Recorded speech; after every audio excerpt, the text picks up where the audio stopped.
Hi there everybody, it's Chris van die Kerk here at Blue Rhino Safaris. Day 2 of the lockdown. Still going well here, not losing my mind at all. I have a few things to do, so it's good to catch up on a few things.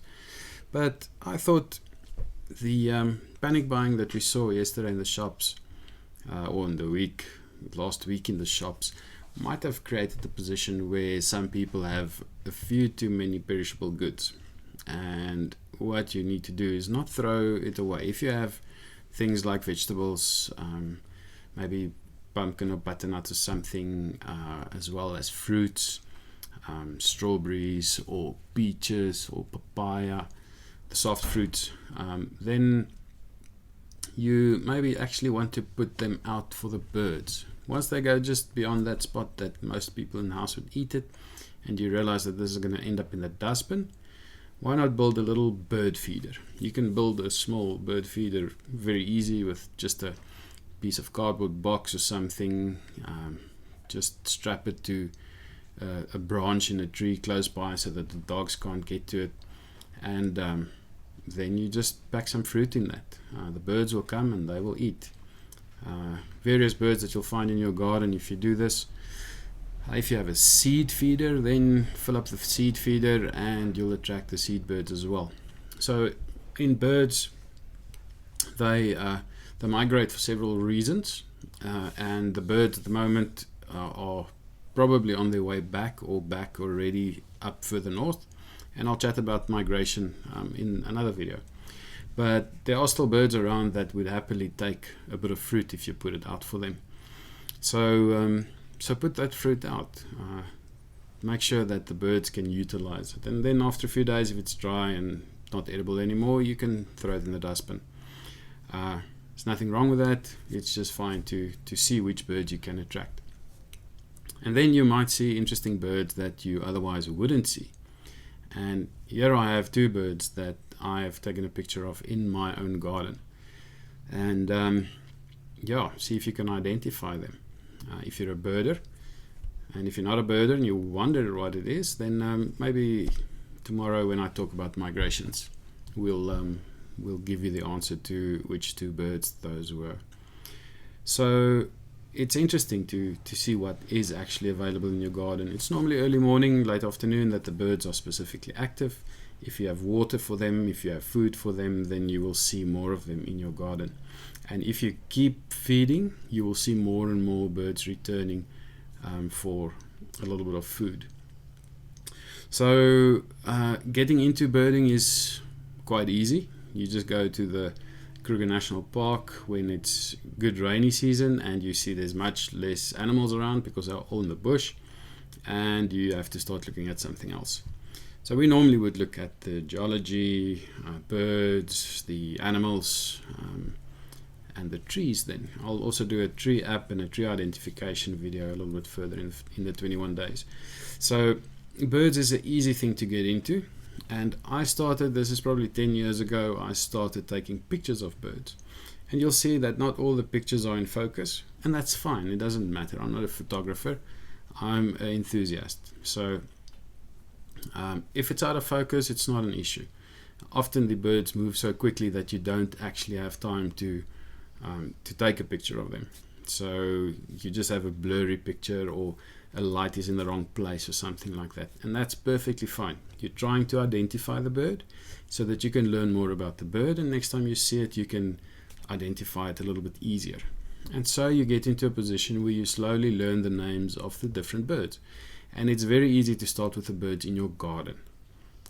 You see that little mosiki every day, so read up on it. What does it do? And then there's another little yellow bird. Now this is some form of a finch or a weaver, we don't know. Look it up. The app I use for bird identification is the Roberts app on the iPad. To me, they update the app in the background, so whenever the names change or anything is new, it just gets added in automatically, so I don't have to buy a new book every year when the names or the updates comes out. So I prefer to do it on an app. But if you just have a book, that's fine. If you have a basic book for beginners, that's fine. It's all part of enjoying what nature has out there. And these animals, the birds, are fascinating if you're getting into them a little bit deeper, as into how they operate and what they do and all those type of things. So if you identify a bird, if you want me to help you identify, just take a picture, take your cell phone, take your camera, send the picture to me, and I can help you identify the bird. Otherwise, if you see a bird and you want to go back in the book and just see what bird it was, but you don't have a camera with you, then there's a few things that you want to be looking at. So for those of you that don't know about birding, the basics will be as follows. It's firstly, we'll just look at the general shape and size. How big is the bird? What does it look like?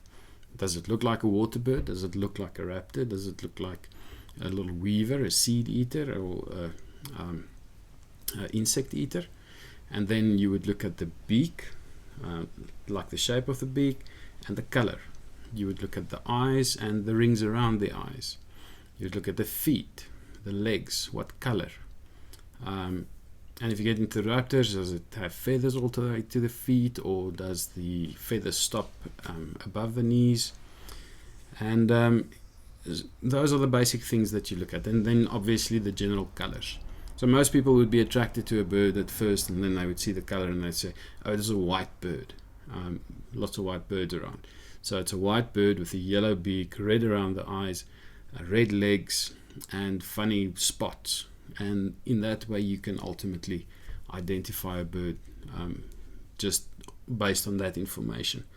The little brown jobs becomes a little bit more difficult because they're all just small and brown. So that becomes less easy, but it's fun. Once you get into this, you will start learning their names. So if you ever speak to a birder and they say, oh, this is a forktail drongo, the previous one, or the Namakwa, then they know it because they've done it a few times. It's not a special school that you visit, you just identify it and then you move on. So it makes life easier when you go to the Kruger. It's a lot more fun if you go to the game parks or to Botswana. Suddenly there's a bit more to the bush than just a lion. So get into birding and do it in your house. It's fun, it's nice, and if you want to take pictures of birds, take pictures of them. If you don't. If you want to identify them with the app, do. If you don't and just enjoy who they are, then just enjoy who they are. But they add a whole aspect to the nature around us that we don't always know about. So yeah, get the cameras on the chargers and get out into your garden, put some food down for the birds, and just see what you attract. And it might just turn you into a little bit of a birder. Who knows? If you're interested in birds, come on a trip with me. Tell me you want to learn about the birds, and I'll get you into the process to learn how to identify them and how easy it actually is to do the identification of the basic birds. So yeah, just start going, and we'll get birding together. Otherwise, have a good day and stay safe and stay at your home. Cheers, bye.